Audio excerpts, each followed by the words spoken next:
2012 Subaru Forester, and this belongs to one of the auto body technicians. He says he thinks he worked on it maybe 5 years ago, but it doesn't cool well. And I think he said he used the can. It's about 52 degrees, 50 degrees outside Fahrenheit, and one of the indicators I got was I had him start it up.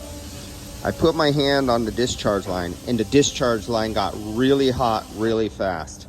Well, at 52 degrees Fahrenheit ambient temperature, discharge line should not get that hot really fast.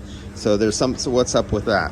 So I want to see if there was any trace dye in it. So I got the UV light, and I hit the insides of the caps, looking around. Let's see, can you see that one? Barely. And it looks, I see a oil and barely a dye in there. It almost looks like ester oil almost, or PAG oil, a remnant on there. That this is a 365 UV. This is 400 wavelength. That does nothing. As you can see on my rag, you know, I have stuff spilt on my rag here, so you can see the difference of how bright different lights fluoresce the dye. So I'm going to stick a dye in there, but that is not my primary. I'm not going to find a leak. The leak in this is so slow, if there is one.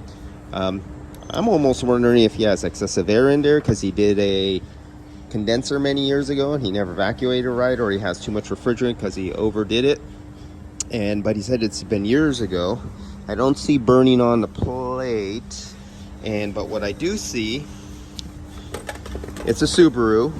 So when you have a Subaru, you'll check for your leak, because Subarus are known for having leaks. I don't know what it is with Subaru, but see that oil right there? Let me zoom in on it. Boom. You see that oil right there? You see all that wetness right there? And you see all this accumulated oil right there? And this little streak right there was my finger touching it to see that that's oil. That's a Subaru. Subaru are well known for doing that. Now there's another place.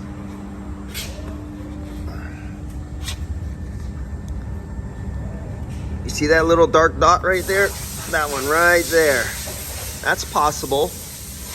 But look at this one right here. Let me zoom in.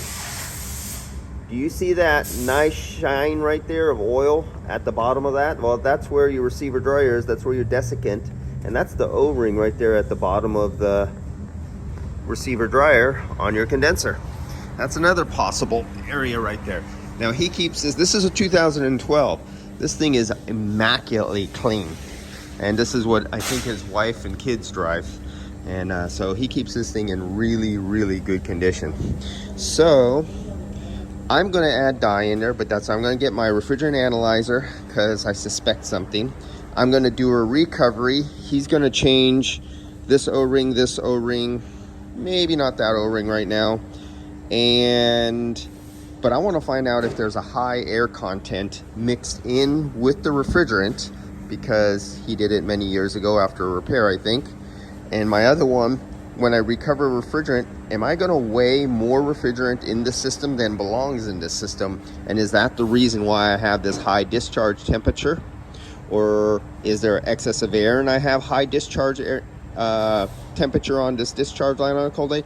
Or is this one of those compressors that's so sensitive of being undercharged, it actually gets really hot when it's lacking oil return and stuff? We'll find out. We'll test. We won't guess. We'll recover and weigh. That'll let us know our quantity of refrigerant. We will do a refrigerant analyze test with an analyzer to see if we have pure refrigerant or contaminated with air. And let's find out what our results are. Next video, on video number 2 coming up.